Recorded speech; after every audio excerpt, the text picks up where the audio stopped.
Hoje eu quero falar com vocês sobre este tema, imitação de Deus, andando em amor como Deus. Vamos ler a palavra do Senhor em Efésios capítulo 5, versículo 1. Abra a sua Bíblia, o seu tablet, o seu celular, mantenha aberto, que nós vamos então meditar apenas hoje nestes 2 versos. Sede, pois, imitadores de Deus como filhos amados, e andai em amor como Cristo também vos amou e se entregou a si mesmo por nós, como oferta e sacrifício a Deus em cheiro suave. Deus aplique em nossos corações a sua bendita palavra. Amém? Muito bem, vamos aprender algumas verdades.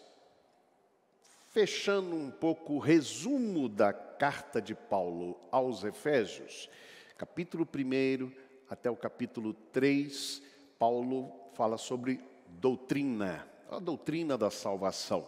Não? Ele fala do que aconteceu conosco que um dia entregamos nossas vidas ao Senhor Jesus. Portanto, ele, nesta carta, não? Nesses 3 primeiros capítulos, ele trata, digamos assim, da teoria da salvação. A partir do capítulo 4, ele fala da prática da salvação, prática da vida cristã. Como é que a gente deve ser? O tema geral da carta é a nova sociedade de Deus. Muito bem, então Paulo, nesses capítulos todos, ele busca uma integração, preste bem atenção nesse detalhe, integração da experiência cristã, aquilo que nós somos, da teologia cristã, aquilo que nós cremos, e da ética cristã, como nós nos comportamos. Repetindo, Paulo busca aqui, na carta aos Efésios, uma integração da experiência cristã, aquilo que nós somos, da teologia cristã, aquilo que nós cremos, e da ética cristã, como nós nos comportamos. Lembrando, então, que Paulo, no capítulo 4, versículo 17, ou seja, aquilo que é a prática cristã, a prática da salvação, ele então diz que não andeis como andam os gentios. Não mais andeis como andam os gentios. Como nova sociedade de Deus, nós somos convidados a viver um padrão diferente. Se Paulo estivesse escrevendo hoje, ele ia dizer que vocês não andem mais como andam os que não são salvos, os que não são regenerados, os que não vivem uma vida genuinamente regenerada em Cristo. Quando Paulo vai para o capítulo, os versos 22 a 24, vocês vão se lembrar, ele trata da conduta cristã como uma roupa velha e roupa nova, um despir da roupa velha e um vestir da roupa nova. Se lembram que eu fiz aqui uma demonstração alguns domingos atrás, né? Usei uma blusa suja por baixo do paletó e tirei o paletó e todo mundo se assustou e eu disse, pois bem, essa camisa é velha, suja, e eu preciso tirá-la. É isso que Paulo está dizendo aqui. Tirei a camisa suja, botei de lado, botei, né, com a ajuda do Rod, botei a camisa limpa e nova, literalmente, limpa e nova. E esse é o sentido de Paulo. É assim que ele simboliza a nova vida em Cristo. É a gente despir da roupa velha, renovar a mente e vestir uma roupa nova. Ok? Isso, então, resume, de um modo geral, aquilo que Paulo trata nesse capítulo 4, ou a partir do capítulo 4. Aí, só para a gente lembrar, ele diz no verso 25, não contem mentiras, mas sim falem a verdade. E nós vimos que não é só falar a verdade, mas também andar na verdade, né? Incentivar e apoiar a verdade. Obviamente, isso sempre significa rejeitar toda mentira. Nos dias de hoje, a gente podia dizer, o crente não pode distribuir fake news. É isso. O que é fake news? Notícia falsa. A gente não pode. Se já despimos a roupa velha. O que mais Paulo diz? Verso 26, ele diz, não percam a calma, trata da ira, né, se lembram? Mas sim tenha certeza de que sua ira é justa. Está aí no verso 26. Então, é normal ficar com raiva, mas tenha certeza que a sua raiva, a sua ira, é pelos motivos certos. Não é? E mesmo assim, não se põe o sol sobre a vossa ira, lembram? O que mais? Ele diz então, não furtem, mas trabalhem, fazendo com as mãos o bem e o que é bom, e aproveite para compartilhar o fruto do seu trabalho honesto. Está no verso 28. E por último, nós vimos, creio que na semana passada, não use a boca para o mal, mas sim para o bem. Verso 29. Não saia da vossa boca nenhuma palavra torpe, mas sim tão somente aquela que seja, que transmita graça aos que ouvem, e que seja boa para a necessária edificação. Então, da nossa boca só deve sair bênção, só deve sair graça e não outras coisas. Essas são as roupas novas do cristão, por assim dizer. Claro que Paulo ainda vai trabalhar lá no capítulo 5, um pouco mais adiante, nós vamos ver nas relações familiares também, mas isso é lá para frente. O que as roupas que usamos falam sobre nós é a pergunta que fiz à luz deste capítulo 5, versículos 1 e 2. Primeira verdade que quero trazer para vocês nesta manhã é esta. A roupa que usamos revela os relacionamentos espirituais que nós temos. Você pode ler comigo isso em voz alta? Bem alta, vamos lá. A roupa que usamos revela os relacionamentos espirituais que temos. Coisa interessante é isto que Paulo vem tratando desde o capítulo 4. Ele primeiro fala do relacionamento com Cristo. Estou tratando aqui espirituais porque se trata aqui de seres espirituais. Cristo, então, é o primeiro relacionamento que ele nos fala, quando ele trabalha essa questão das roupas novas, da conduta nova do cristão. Ele diz nos versos 20 a 21 que nós precisamos aprender a Cristo, ouvir a Cristo, ser instruídos em Cristo. Se você olhar aí esses versos 20 e 21, ele vai dizer, olha, vocês não andem mais como andam os gentios. E aí ele vai descrevendo qual é a forma de viver, de pensar do gentio, do não convertido, digamos assim. E aí ele passa a dizer assim, mas vós não aprendestes assim a Cristo. E aí ele bota uma expressão muito forte. Se é que estais aprendendo dele, se estais ouvindo a Cristo e se estais sendo instruídos em Cristo. Que coisa interessante então.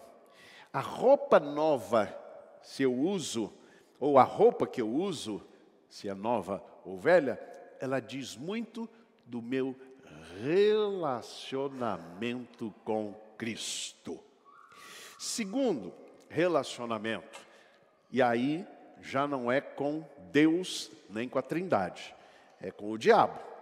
Ele vem falando então daquelas questões de verdade, mentira, ira, controlada ou descontrolada, roubo e trabalho no que é bom com as mãos e tal. E aí, de repente, ele interrompe e diz no verso 27, nem deis lugar ao diabo.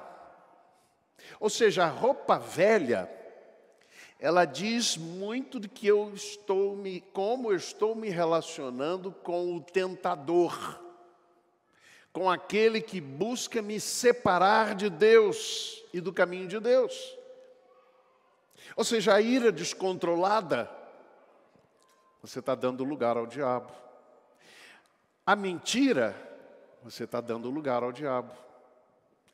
O furto, seja em que modalidade for, até nos estilos modernos de furto, você está dando lugar ao diabo. E assim por diante. Este relacionamento também. Então, a roupa que eu uso diz muito do meu relacionamento também com o tentador. Terceiro, a roupa que eu uso diz muito do meu relacionamento com o Espírito Santo. O que eu faço alegra o Espírito de Deus ou entristece o Espírito de Deus? Não entristeçam o Espírito Santo. Ele interrompe estas questões práticas para dizer assim, olha, não entristeçam o Espírito Santo de Deus, no qual fostes selados. Selados para a salvação. Vocês estão selados, vocês pertencem ao Senhor. Não ao diabo, não ao mundo. Vocês já estão selados. Então não entristeçam o Espírito Santo de Deus, mentindo, tendo ira descontrolada, etc, etc. Ok? E o quarto e último relacionamento espiritual tem a ver exatamente com o que vamos pensar hoje. Ou seja, o meu relacionamento com Deus deve ser um relacionamento de imitação. E como eu imito a Deus, e Ele é em essência amor, eu devo andar em amor. Vamos entender o que quer dizer isto. O segundo aspecto é que a roupa revela se mimetizamos a Deus ou se camuflamos. Vou explicar melhor isto. Paulo diz, sede, pois, imitadores de Deus como filhos amados. Qual é a palavra grega para imitar? Mimetizar. A palavra grega é mimetai, que em português é mimetizar. É o mimetismo. Eu fui a buscar na internet alguma explicação sobre mimetismo e acabei me deparando com dois fenômenos na natureza, mimetismo e camuflagem. São diferentes. Mimetismo, ele disse, é imitação de outro ser vivo para obter vantagem de sobrevivência. Qual é a palavra grega que eu falei? Mimetai, mimetismo. O que Paulo está falando ali é de mimetismo. Claro que esta palestra agora, enfim, toda essa percepção agora, é coisa agora moderna. Não está aqui preso ao texto bíblico, mas eu vou mostrar como tem tudo a ver. Camuflagem, entretanto, o objetivo é se esconder e dissimular. O que eu aprendi principalmente com esse vídeo? É que eu achava que o louva a Deus, né? Ele faz assim, por conta dessa posição aqui, o louva a Deus, que ele praticava, digamos, o mimetismo, mas não, ele pratica a camuflagem. Vocês viram o que ele diz? Que ele é um inseto voraz, um predador voraz.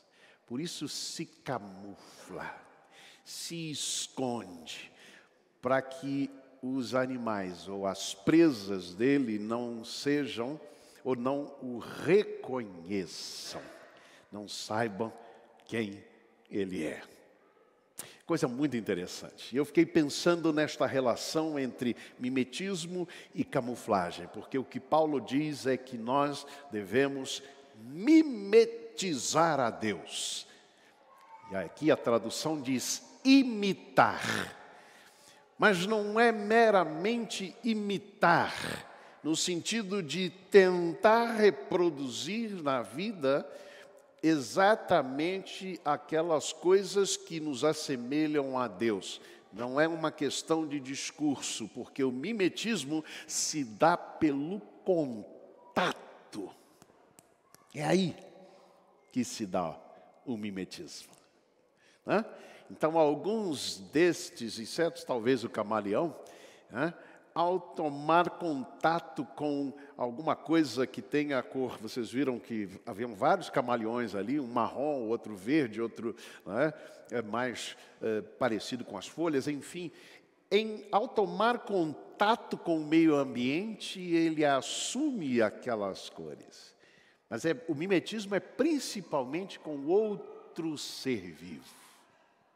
E o objetivo não é se camuflar, não é se esconder, mas a ideia é exatamente da imitação. O que Paulo está dizendo para a gente? Ele está dizendo que pelo nosso relacionamento com Deus, nós vamos mimetizando aquilo que Deus é, o seu caráter. Os seus valores e princípios vão se reproduzindo em nossas vidas. Cada vez que nos aproximamos, ou quanto mais nos aproximamos e relacionamos com Deus, nós vamos reproduzindo em nós o caráter de Deus. O desafio para nós não é a camuflagem. E há muita gente que faz camuflagem. Ou seja, tenta se esconder, e muitos se escondem em nome de Deus, mas não estão reproduzindo nas suas vidas algo que se pareça com Deus. Observem, por exemplo, quando Paulo falou, no capítulo 4, versículo 27, ele falou sobre, por exemplo, a mentira. Deixai a mentira. E aí logo em seguida ele disse, nem deis lugar ao diabo. A Bíblia diz que o diabo é o pai da mentira. Então, quem mente habitualmente é filho de quem? Pelo princípio do mimetismo, pelo princípio em que Paulo diz, porque ele diz, sede, pois, imitadores de Deus como filhos amados. O filho imita o pai. E a atitude do filho mostra de quem é filho. É isso que Paulo está nos incentivando. Portanto, nós somos aqui chamados a imitar a Deus, a mimetizar a Deus, pelo nosso relacionamento com Ele constante, diário, a nossa vida com Ele, e porque somos filhos amados de Deus. Por isso é que mimetismo tem um sentido de mudança consoante o meio, adaptação. Quanto mais perto de Deus, mais nos pareceremos com a sua essência. E é João que vai nos dizer qual é a essência de Deus. Ele diz, Deus é amor. A essência de Deus é amor, daqui a pouco nós vamos cantar. Quanto mais nós mimetizamos a Deus, seus valores e caráter, quanto mais estaremos mais parecidos com Deus. Última verdade que quero trazer para vocês é esta. A roupa nova de um filho de Deus é o amor. É o amor. Sede, pois, imitadores de Deus como filhos amados. A palavra amor já aparece aí. E andai em amor, como Cristo também vos amou, se entregou a si mesmo por nós, como oferta e sacrifício a Deus em cheiro suave. Nós somos chamados a sermos imitadores do amor. Este é o maior desafio para nós e na nossa vida cristã. Há uma passagem bíblica muito intrigante. Durante muito tempo, eu me debrucei para entendê-la. É esta. Mateus 5,48. Vamos ler juntos? Sede vós, pois, perfeitos, como é perfeito o vosso Pai Celestial. Eu sempre pensei, que absurdo. Como eu posso ser perfeito como Deus? É impossível. Eu sou humano, eu sou falho. Eu sou limitado, jamais conseguirei ser perfeito como Deus. É claro que há um sentido de perfeição aqui, bíblico, que é um pouco diferente do sentido de perfeição para nós. Perfeição na Bíblia tem a ver com cumprir o objetivo para o qual eu fui criado. E eu sempre ilustrei isso com um lápis todo quebradinho, pitoco assim, né? Mordido, que a criança, principalmente, quando está usando o lápis, muitas vezes fica mordendo ali, né? Então ele todo mordidozinho, mas ele ainda tem a grafite e ele ainda escreve. No sentido bíblico, ele é perfeito, porque ele cumpre o objetivo para o qual foi criado. Esse sentido bíblico de perfeição. Mas vamos lá. Perfeito como Deus, o que diz os versos anteriores? Deus diz, olha, amem os vossos inimigos, amai os vossos inimigos. Ele diz, ouvistes o que foi dito, amarás ao teu próximo e odiarás o teu inimigo. Ele diz, eu porém vos digo, amai também os vossos inimigos. Jesus falando. E depois Jesus diz, pois Deus, para que vos torneis filhos de Deus. Porque Ele faz sair o seu sol sobre justos e injustos. E aí é que Ele diz, sede, pois, perfeitos como perfeito é o vosso Pai que está nos céus. Jesus está nos dizendo, sede perfeitos no amor. É isso que Ele está dizendo. Ele não está dizendo, sejamos perfeitos moralmente, eticamente, digamos assim, como Deus é, não. Nós podemos ser como um lápis, mas nós fomos criados para o amor. Nós fomos criados para amar o nosso semelhante. E até somos convidados a amar os inimigos. Então o amor é a característica maior do cristão, daquele que é filho de Deus. Observe um detalhe. O amor não é sentimento e nem discurso, mas é verbo de ação contínua. Repito, o amor não é sentimento, o amor não é discurso. Ah, eu te amo e tal, e às vezes está mostrando outra coisa com as práticas e com as atitudes, não é? Então, amor bíblico não é isto. Ah, eu não estou sentindo mais amor por você. Quem disse que é sentimento? Não é, nunca foi. Leia 1 Coríntios 13. Ele vai dizer o que o amor faz. Portanto, o amor é verbo de ação. Por isso que imitar o amor, mimetizar o amor, produzirá ações concretas de amor. Quem começa a imitar o amor, acabará por fim a acostumar-se a amar. Alguém disse uma certa ocasião, falando aqui da camuflagem e do mimetismo, alguém disse uma certa vez, eu procurei ver quem é o originário dessa frase, e há uma ideia popular, mas que não é concreta, não é? Que seria um ex-presidente dos Estados Unidos, Benjamin Franklin, eu acho. E ele dizia assim, mas pelo que eu vi não foi ele, mas enfim, a frase é muito boa. Ele repetiu essa frase. Você pode enganar alguns por algum tempo. Você pode enganar muitos por muito tempo.